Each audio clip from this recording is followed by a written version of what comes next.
Thank you very much for joining the coffee chat today. Richard unfortunately cannot make it, but it's like all women today. So let's start. There's all the rules that if you want to sort of communicate, please use the chat function, post questions there. I'm still trying to figure out where to see the chat. But today we are, or this month is Women's Month. So we are going to try and look at women for the rest of the coffee chat for this week. And when we came upon this idea, I said to Richard, you know, it's really nice that we must now sort of get women. We've had women on the coffee chat before, and then we would ask them questions and we would get some answers. But let's do it a little bit different. Let's see what happens if we get women to actually get into conversation with one another. So this morning, we have two women. They're not girls anymore. I've known them for a very, very long time. So two women who actually started their own business. And what was so amazing for me is they just did it. I heard about it and asked, what are you doing? Said, oh, I've started my own business. And there was no fear, no hassles. Everything just moved so smoothly. And I think that's the way it should be. But it would really be nice to hear from them about what did they actually do. So what we've done is, I'm going to introduce the two, and then what we want to do is just get them to talk to one another. They're in two different industries, but they've been friends for a very long time. So first we've got Klara. Klara is a registered dietitian and she's a qualified yoga teacher. She's got a master's degree in nutrition and she's currently working on a PhD. So she's very busy. She believes that she needs to incorporate a holistic approach in her practice and that every patient that she sees is an individual. Because she's involved in yoga, she identifies with the importance of actually looking at your body from the inside out. Klara specializes, or she has a special interest in plant-based diets, weight loss, quality over quantity, body composition, pregnant and breastfeeding mothers, and then looking at the growth of premature and newborn babies. Where Simona on the other side, she's got a BA degree in drama and English, honors degree in theater and directing, and then on the other side of the spectrum, she's got a diploma in management and an MBA. Simona mixed her education, the real hard business side of it with the creative side. And these unique and rare skills actually brings out a really good way of doing and thinking about the business. So she's up to critical thinking, innovation, and being creative, but also she needs to know that in business communication, research is very important and you must be emotionally intelligent. And then you need to bring over the story. With her drama and English background, she can really tell a story like it is. So Simona said, for years I've served as a useful source to those seeking inspiration from the brands they use. I found Simka with a mission to bring attention to local brands because let's be real, we as South Africans cannot afford to buy anything but local at the moment. So that's the background of these two wonderful ladies. So without further ado, let's have a look and see what questions have you got for each other. Hi everybody, so I'll be starting off and asking Klara the first question. Klara, my dear friend, my best friend, why are you in this business? It's morning, Simona. It's so nice to see you virtually.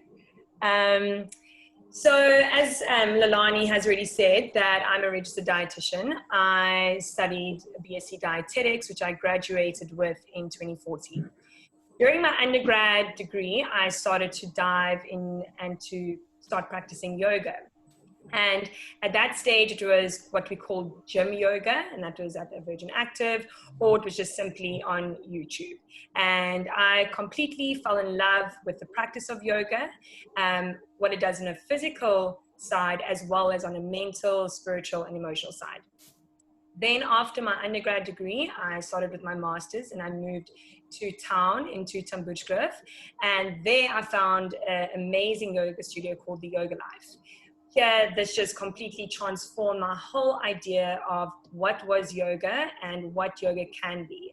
And then I came up with the idea, or found the realization, that the two worlds can actually be combined, that being the dietetics world and what I perceive as the becoming a dietitian, and the yoga world. Why I say that is because I believe in a more holistic approach to dietetics, specifically within private practice. Of course, it's patient dependent and individualized, but I do not believe in a diet. I believe in a lifestyle. And yoga weaves very nicely into that because it is also a lifestyle. And you use yoga as a way to connect to your body on an internal platform as well as on an external platform. And that to me is essentially what food is connecting yourself to the foods that you eat to nourish your internal environment, which will then radiate out of your external environment. So I then went on to complete my 200-hour registered yoga teacher alliance course. And I did this at the Yoga Life in town. And then I decided to completely combine these two. And in the beginning of the year, I started with the Yogi Dietitian, which is my private practice where I see patients on all different spheres and spectrums. And then I also teach yoga. Wow. And I must just say that your way of doing things, your plant-based diet, your yoga, that has completely resonated in my life as well. Even though I'm not completely plant-based, because of you, because of your social media presence, I am taking the steps to practice the way you do, and it's changed my life. So the Yoga Dietitian fully is such a great platform to follow. Yeah, thank you so much. I also, there's not a lot of people, well, I haven't come across anybody that is a dietitian that has combined the yoga side of it into a more holistic approach. And one of the most important things for me is education. So with all my patients, I feel very strongly that I need to educate them on evidence-based medicine, specifically on the diet side. And why I say that is there's a lot of people on Instagram, on social media platforms that think that they know everything about nutrition, and they do not have a BSc degree in it.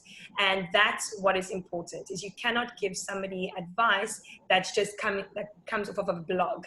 It needs to be from evidence-based medicine.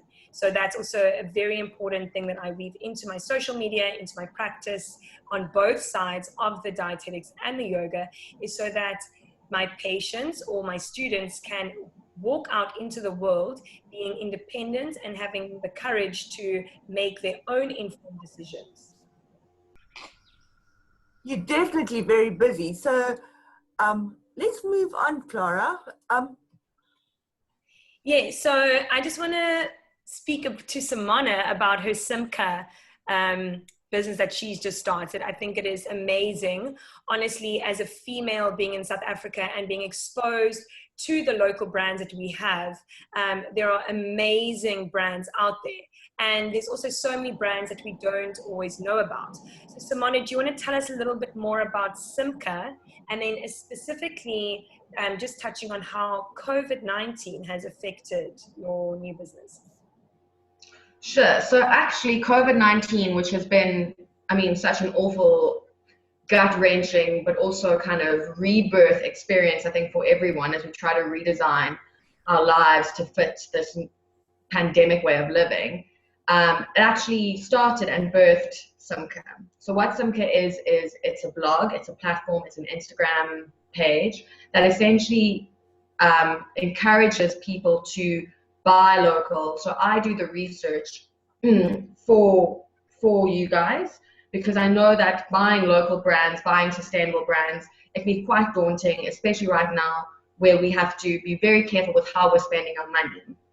You don't want to purchase something that's not great, that you want to return, that hasn't given you full value. So I do the research, I speak to the brands, I buy the products. It's not an influencer type of platform at all. I actually purchase the products myself, I test them out, I try them, and then I do a write-up each Sustainable Sunday.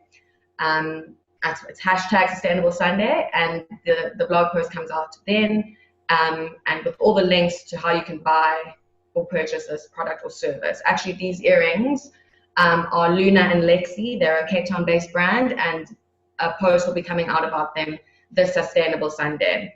And also with that, there's a little sustainability fact sheet, so you know where and how far and how wide your money is going. It goes into how sustainable environmentally the brand is, or what kind of social issues the brand touches on, if it's like a sole proprietor, if it's a woman-based, if it's LGBTQI owned, Black owned. It goes into all of those little fact sheets so that you know where your money is going each time you buy. So yeah. I really think that it's so beautiful to see how many of these amazing local brands there are in Cape Town, in Johannesburg, in KZN, all over the country, and how nice the clothes are, and that the quality that you're actually buying is 100%. And then at least you know that your money's not going to some rich CEO who needs to buy his 25th house. It's going to a woman or a South African or your neighbor next door to you, and helps keep them alive in this crazy time that we're all living in. And what do you think has been the biggest drive with regards to this whole movement of local brands? I think right now our economy is crashing, and it's been crashing for a while. We've kind of been in a slow descent into madness over the past 10 years, and COVID has really, the water's come out and it's shown how naked we all are underneath the ocean. So we're so exposed, and I think that's where this drive is now coming through. COVID-19 has really kind of pushed us all to appreciate the community in which we live and in which we should be valuing. And if we can get this money circulating between ourselves and not always going overseas to the European and Western countries that are already thriving, we can at least try to support each other and rebuild our economy and our communities. That's really, really great, Simona. But now, the thing is that you still need to get your product out there. So, what do you think? How should Klara actually market her business and make people aware, and you as well? I think there's many different ways of marketing, and all of them should be social media, basically. That's my opinion. People aren't really watching TV as much anymore. They're not really listening to the radio as much, unless it's kind of podcasts. We know that print is dying, magazines are closing left, right, and center. So it really is about having a social media presence. And I think the most important thing is being in, no matter what you're doing, whether it's a product or a service, using your marketing as an education-based way of marketing. So whether that's doing videos or these kind of coffee chats or webinars or blogs like I'm doing, you've got to give valuable content to your audience that educates them, that they can kind of say, okay, wow, this person's really putting a lot out, and they're putting a lot out there for free, and I'm learning so much, now I want to buy the product. There's a reciprocity there, and you're also building, once again, community. So it becomes a community-based content marketing. That's my kind of opinion, and I think Klara is doing that really well. She's got her videos up on Instagram. Like I said, her education technique has pushed me to be more plant-based. I do yoga every day now. And I was the kid that was eating 40 chocolates a day, basically, and too much cheese and meat. So Klara's doing really, really well with that. Yeah, I think, one of the biggest thing with marketing is, and I 100% agree with Simona, is that social media, specifically Instagram, it's a free platform that you can use as much as you want or as little as you want. You can put whatever content you want on there that is legal. And yeah, but it's about getting your followers. And that could be, for me, quite difficult sometimes, is because I didn't study business or marketing. Even in my undergrad degree, I think it's one of the biggest gaps that is in the dietetics degree, is that they do not touch on private practice for a dietitian. And most dietitians, after their ComServe year, it's unfortunate, but there are very limited posts available in the government sector. So everybody is forced to go into private practice. And there's so many private practicing dietitians whose practices fail because we are not equipped with the tools to know about all these business things and marketing things, because our brains don't function like that or work like that. So that's something that I found really, and I'm still finding it quite challenging, specifically on the marketing. You know, I don't want to sit there and ever feel like, oh, I have to go and make an Instagram post now, you know, to go and market myself. And if I don't make an Instagram post, people are going to lose interest. And they will lose interest if you do not post, not maybe every single day or every single other day. If you do not touch your Instagram for a week or 2 weeks, people will lose interest and you will lose followers. So it's an interesting way of keeping yourself on the ball the whole time. But that being said, I believe that you also, it mustn't be a forced thing. Forced in a sense, you know, to know that, okay, because sometimes you just don't feel like doing it, but that it must always be authentic, and you need to be transparent about it, and to really believe in what you are posting and what content you want out there, so that people can be educated about it or get inspiration about it.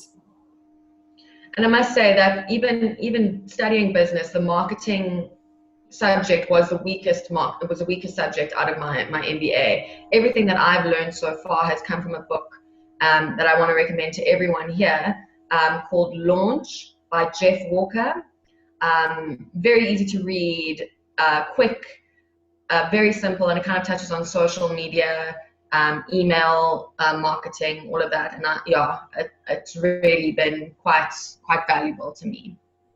Yeah, what I found quite difficult as well is so I've approached GPs in my area. So what I've done is I've sent them, I've got my own webpage. So I've sent them a link to my webpage, my CV, sent a little blurb and a little bio about who I am, what services I offer. And let's say I emailed like 30, 40 GPs, not one responded. So that's also like you don't really understand why. And of course, then your self-confidence gets knocked. So that's something that I would really like to dive a little bit deeper into, is how can I get specifically the GPs, because that's where the patients go first, for them to refer to me. Yeah. Well, the two of you make it sound so easy, but yeah, there must have been challenges. Yeah. Simona, so with Simka, and what has been your biggest challenge from when you graduated with your MBA to now? So I think definitely this whole process has been a challenge, mainly because I finished my MBA on the 11th of March 2020. The 27th of March, literally 2 weeks later, we were in hard lockdown. So every dream that I had of going into this beautiful corporate consulting career, that was done, shattered. And so I was obviously applying for jobs constantly, and you're getting a lot of rejections, or you're just not getting replies. And so the challenge that I had to overcome was more twofold. And they were both kind of inextricably linked. It was this lack of self-confidence and self-belief, combined with this lack of motivation to get up, to create, and to do something every day. Because I'd gone through that process in the beginning of looking for jobs. And then obviously that wasn't really happening, because who's hiring an MBA theatre grad with no real hard skills, in inverted commas? and even to this day, I still kind of have to push myself to believe in myself every day and get up and create. And if you're not believing in yourself, that affects your motivation to get up and create and to do. So that's a massive challenge. Yeah, but being passionate about something just allows that drive force and that motivation to overcome any feelings of self-consciousness or that you don't feel like doing it. You know, if you're passionate about it, then I think it comes so much easier, and being more authentic about it just, comes so much easier. 100%. And I mean, I think everyone's kind of having to work now with their self-confidence, no matter if they've got a job. I think everyone just feels in some aspect of their life they're failing, whether that's their eating habits or their exercising habits at the moment, or the fact that they are not staying in contact with friends or their business or whatever. Everyone feels like they're failing at some point right now. And so it just is getting up every day and choosing yourself. And that's what I've had to do. Is thanks to Klara, once again, I'm doing my yoga every morning. I'm really centering myself, and I'm saying, okay, just because these people won't hire me doesn't mean I can't hire me. And then every day I have to get up and hire myself. And now, because other people are relying on me and other brands are relying on me, it doesn't just become about me anymore. It's about other small businesses that I'm striving to keep alive. And so you can kind of take yourself out of that picture. Klara, what's your biggest challenge? I think one of the biggest challenges for me is, like I've said, contacting the GPs. Because like where do you start? How do I get people to come to me? So yes, Instagram and social media has been a great platform, but there needs to be more people that come into my practice. And it's wild. Not one single GP has responded to me. And then you think like, oh my gosh, why did I do something wrong? And then, that's just going back to that, really to the beginning, to why you're doing this. And there's nothing wrong. I feel that I'm super qualified in my field. I've got confidence in what I do. I know that my theoretical knowledge is, up to scratch, and I'm constantly learning about all the new literature that comes out. But so now the biggest challenge is, to actually go and knock on the GP's doors. And that's, for me, I've been just procrastinating with that, because, that's just so that's a challenge that I need to overcome. But it's also like, we are in the middle of a pandemic, and why do we always revert to blaming ourselves and questioning ourselves and our worth and our value? Actually, probably the GPs are all super busy with whatever is going on with all these patients and COVID, and maybe they're also feeling downtrodden and out of it. And the same thing with the jobs. There's a pandemic, the economy is shrinking. Obviously, there's nothing wrong with you. Why do we always revert back to ourselves? That's a weird thing. Yeah, and I mean, I just think that it was so interesting, because when I launched my practice, for the first 6 weeks, I was pumping. I mean, I didn't have enough time to see the patients.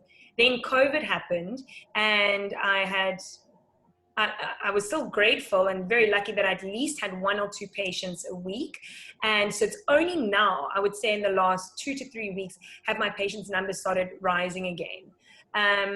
But I do have one doctor, my husband, that refers patients to me, because he sees a lot of diabetic patients with eye issues. And it's also that patients that are specifically type 2 diabetics, they just don't want to come and see a dietitian. So he said that he's probably referred like 20 patients to me, and only 1 has contacted me. So it's also that link between, even if a doctor refers the patient, is the patient actually going to pitch up and show up? And the reason that they don't is because they don't want to be told that what they can and should not eat.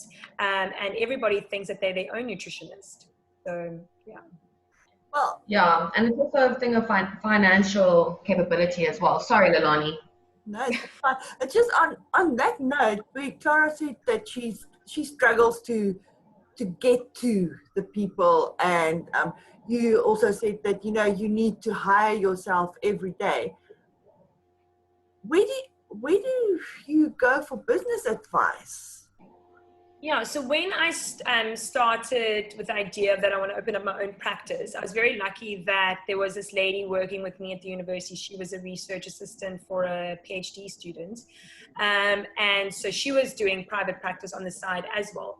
So she gave me all of the advice. And like I previously mentioned, in our undergrad degree, we weren't told anything about how to start, what you need. So you need to get a practice number, you need to get on board with the HPCSA, you need to get all the medical aid rates, you need to stay up to date with how the rates change, your forms need to look a specific way. So, I mean, I didn't know any of that. And she was so kind enough to really lead me into the right directions. Yeah. Yeah, and I think for me, I'm quite lucky. I've got my fiance and I both come from families of entrepreneurs, so there's a huge family support structure. And then I've got my friends like Klara, who's also an entrepreneur and also starting her own business, who I can turn to. I've got friends from the theatre industry as well, because theatre is having to own your own business. Unfortunately, they also don't get taught any business skills. And then luckily I've got my cohort, my MBA cohort as well. So there's a strong structure there. But what I'm also trying to learn to do is to just trust myself, because at the end of the day, Klara, this is our business. These are our passion projects. These are our skills. And being able to trust that inner voice inside of you and to trust the skills that you've been trained in is also very important. So then I like to listen to podcasts like Brene Brown's Unlocking Us, Freakonomics, and then there's also an amazing South African podcast about women in business specifically, where they interview women about their lives and their businesses and their creativity, and that's called the Life Things podcast. Life Things. So yeah, those are kind of the points. Yeah. Well, that's really nice, but at the end of the day, there are certain rules and regulations that we need to follow. So, how do you feel about that? Simona, have you found that you have any ethical concerns that your business needs to deal with? Sure, and I think they're quite personal ethical concerns, especially with Simka. Obviously, it's just launched, and because I'm a woman and a feminist, I'm obviously extremely passionate about, first and foremost, getting women's businesses out there. And because it's only launched this month, that's fine, because we can do Women's Month. But from next month, I need to start looking at other genders, other sexes, and not be so biased in who I'm choosing to feature.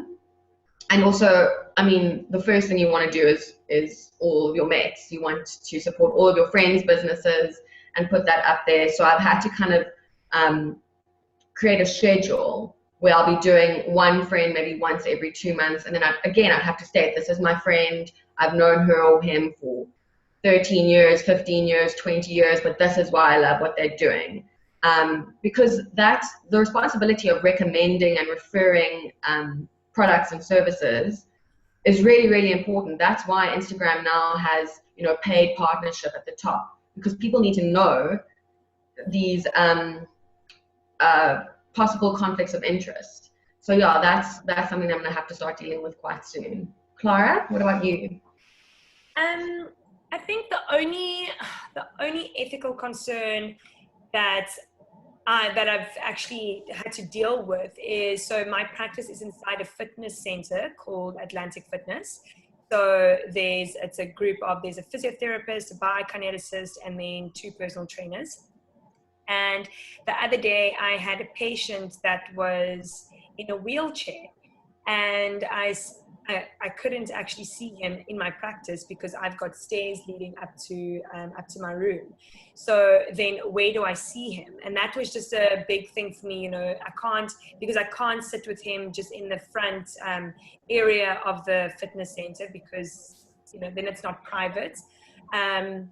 So yeah, that was one of the biggest concerns. He didn't. Sure. So are you thinking of ways of mitigating that? I mean, how could you? Yeah, so he actually then didn't. So I think I made a plan to see him at UCT private, and then he actually cancelled the appointment again.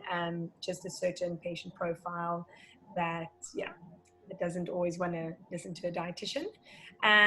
But yeah, I mean, that's definitely something, you know, when my space rent, when my rental contract ends, that's something that I need to consider, is, you know, how do we overcome that? It's a great space because there's so much footwork in the space, because it being a fitness center.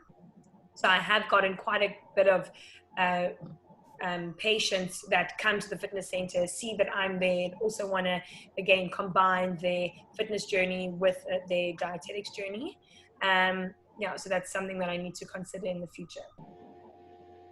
Both of you sounds very busy. I'm exhausted. So how do you actually balance your work and your life? I have a schedule. I'm a very schedule-y person and a list person. So I've got Mondays, Tuesdays, Wednesdays, Thursdays, Fridays. I do specific things on those days. And every Monday morning, before I do anything, I sit down and I work out my whole week. And that does include going to the grocery store. That does include cooking. That does include exercise. And I actually write out what I then would do hour for hour. Of course, things can change, but I try to stay as rigid as possible to that schedule. Then I just know that everything gets done that I need it to be done. And this is why Klara and I are such good friends. This is why we could plan a whole trip to Italy and Greece together, which we planned like 6 months before, and everything had a rigid schedule because I'm also extremely schedule based.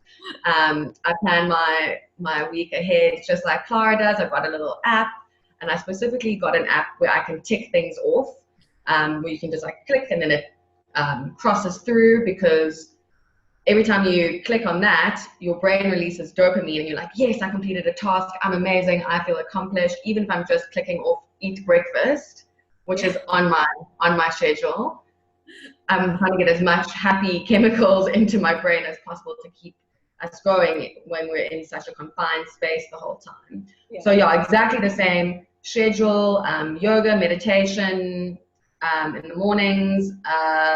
And then I'm also starting to play with, because I was doing my MBA full time, I was at home studying all the time, and then I didn't have a good work-life balance at all. I would literally just wake up, pull my laptop onto my bed and start working. Now I get up out of bed and I've got a space and I've put things aside. But I've also started playing around with a 5-day work week versus a 6 or 7 day work week, where I work less during the day, but work the whole week, or work for 6 days in a week. So it kind of alternates between the two. I'm trying to figure out what works best for me. But now it's so awesome because we can redesign our lives like this. We can start playing around with schedules and timing that actually suits us better for our productivity and for our own happiness and life enjoyment. So yeah, I'll let you guys know which is better for me once I've played around more. I do just think what's important is that, especially with COVID, that I've seen just in our household, is that all of a sudden you go from a 5-day work week where you work from 8 a.m. to even 6, 7 p.m. And then that extends into your weekend as well. And I believe that you need to take time off, and you need to do things that also feed your internal environment. And I mean, and this is all individualized, and yeah, what works for you doesn't necessarily work for me. But I feel very strongly about that. Over a weekend, you need to go and do something that is not work related, just so that you can feel a sense of relaxation, that you can take time off, and that you can then start, ending off a week, and that you have fueled yourself then for the next week. 100%, definitely, yeah. You need to take that time. That's why if I do a 6-day work week, I would then most likely work only 4 to 5 hours a day. And then on my 6th day, which would be like the Saturday or the Sunday, it would be 3 hours. Because I hate sitting from 7 till 8 o'clock at night. Don't make me do that. I feel dirty, I feel gross, I don't like it. I like to be multi-passionate and do multiple things in a day. So yeah, it's figuring out what works for you. This is really, really nice hearing from you two, but I think that there might be people, or I'm sure there's people that's listening in that's got some questions for you. Anybody got a question for Klara and Simona, or for any questions out there?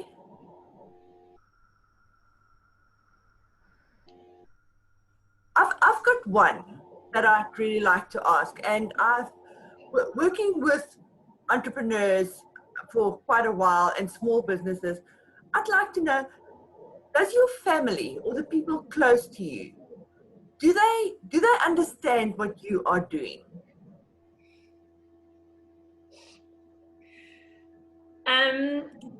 Yeah, so I think that some people in my family understand what I'm doing. Some people have no idea, but they believe in me and that whatever I'm doing is great and it's fine and it's making me happy. They don't necessarily understand the nitty grits of what I do every single day, and that's also okay. Some people that's not on their horizon. But I think it is so important for your structure, your family and your friend structure, as Simona said a couple of times, to support you and to believe in you. And without your family and your closest friend structures, without the support, I don't believe that you can be a success completely on your own.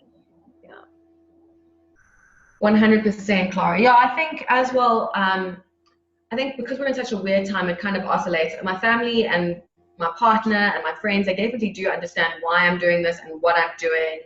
I think there's just always, especially now, there's that fear that also comes into play, like you need to actually get a job. Like, how are you going to earn money? How is this going to happen? No one is starting businesses right now. All the businesses are closing down. How are you starting a business?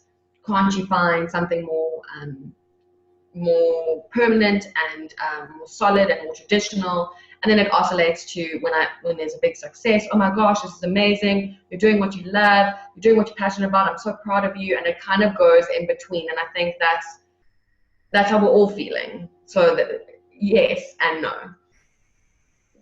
I mean, how are you supposed to go into a more traditional workspace as if you've just said, if everything is closing and new companies, and especially in corporates? I have no idea what happens in corporates, but I can only imagine that in corporate at the moment, how many layoffs there have been. So why would they be, why would they be employing somebody new if we are in the space and time that we are in at the moment? So I think that COVID has then forced people to start their own small businesses more so than any other time, because like you said, some people don't have their parents to fall back on or their partners to fall back on, and they need to hustle and they need to make some sort of plan to get bread on their table and to pay their rent, and whatever that means.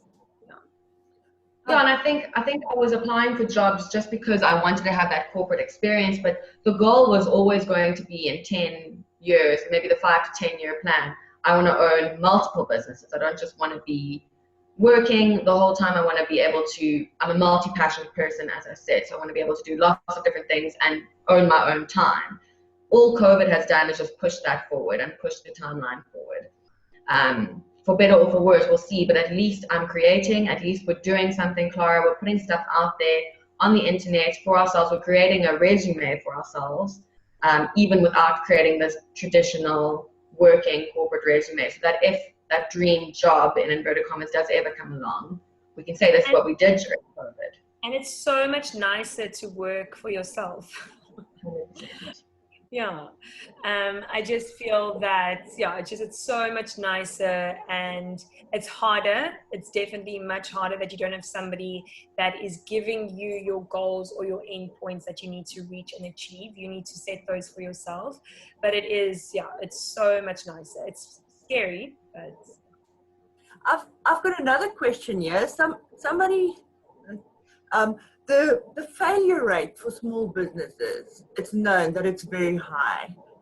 Were any one of you, or both of you, were you ever scared that your business is not going to work out or take off, or that it's going to fail? Of course. And I still, it can still fail.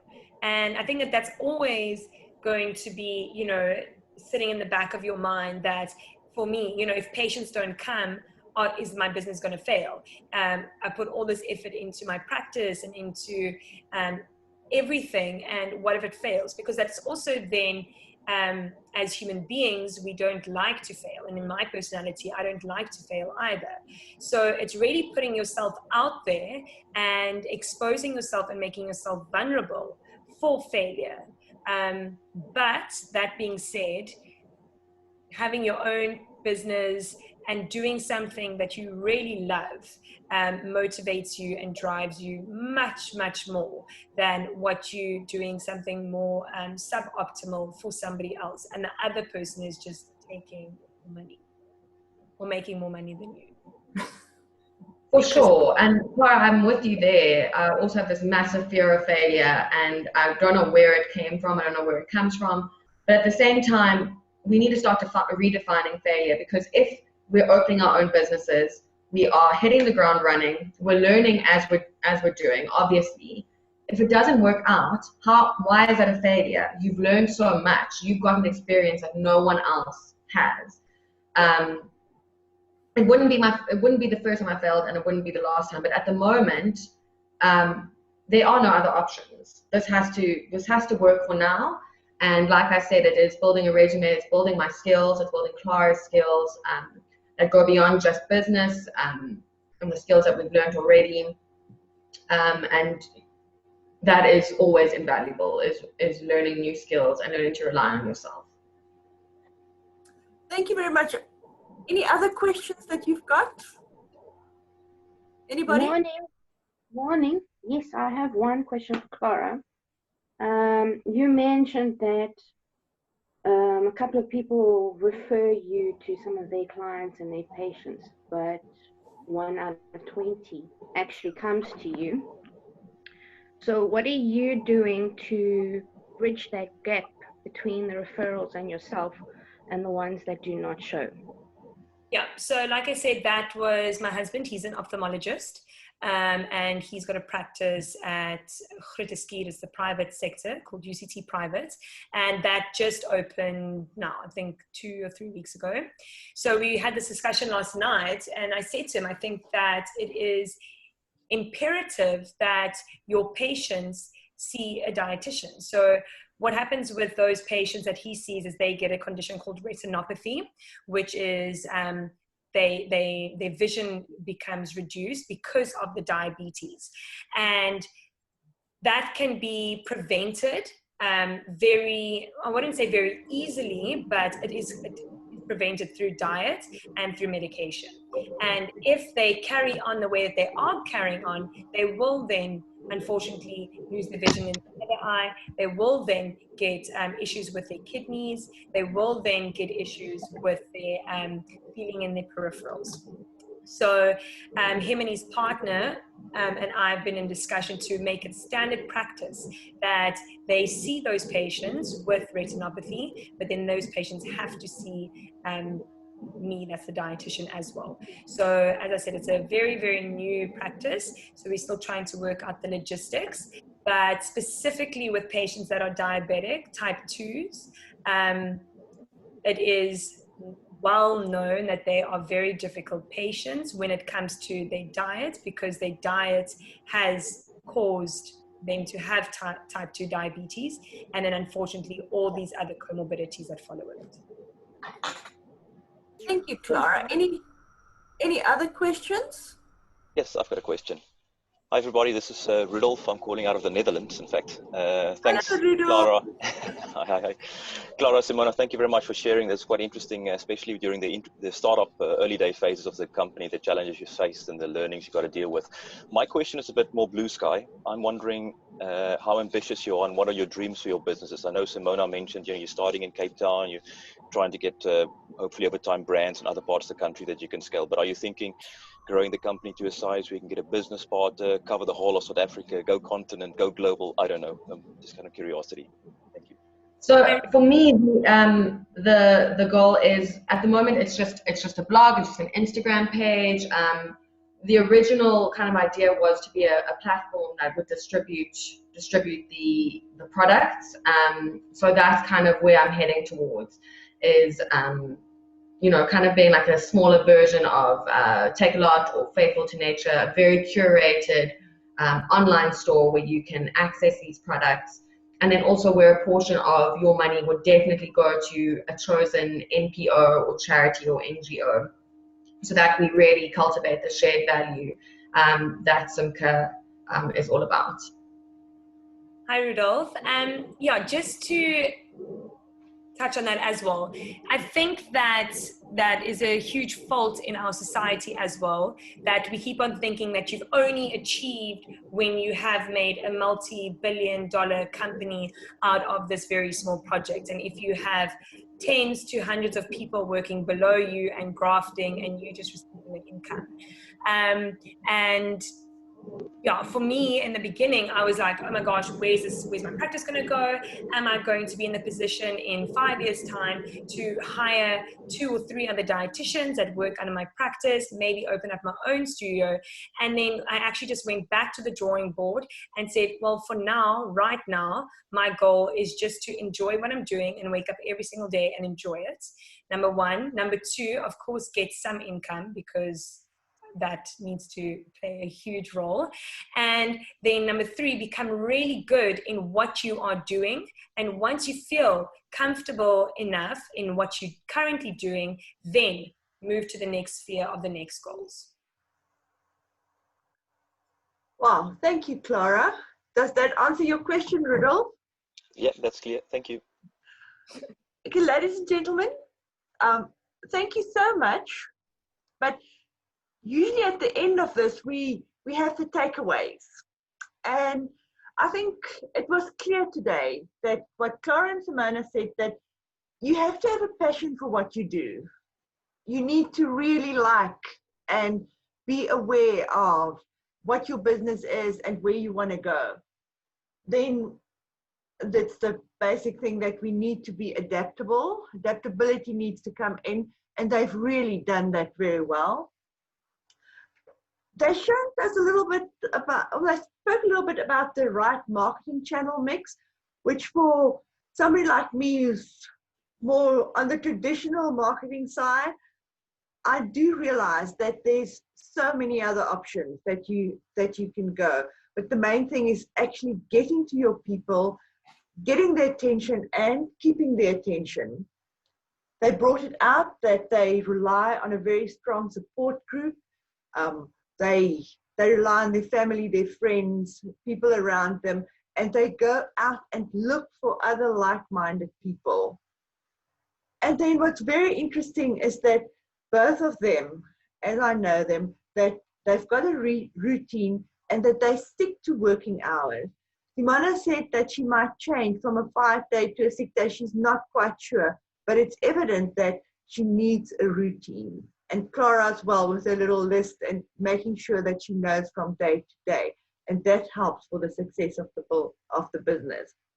So with that, I'd like to say thank you to everybody that was here today. If you've got any other questions for Klara or Simona or for myself and Richard, please email us and we'll get back to you. And then we are looking forward to seeing you again next week when we've got 2 other really, really great women entrepreneurs on the show. Thank you, Lani, and thank you, Richard. I think that was really, really inspiring today. I'm glad to hear that. Thanks, Lani. Thanks, Simona. It was nice to chat to you. Thank you, Klara. Thank you.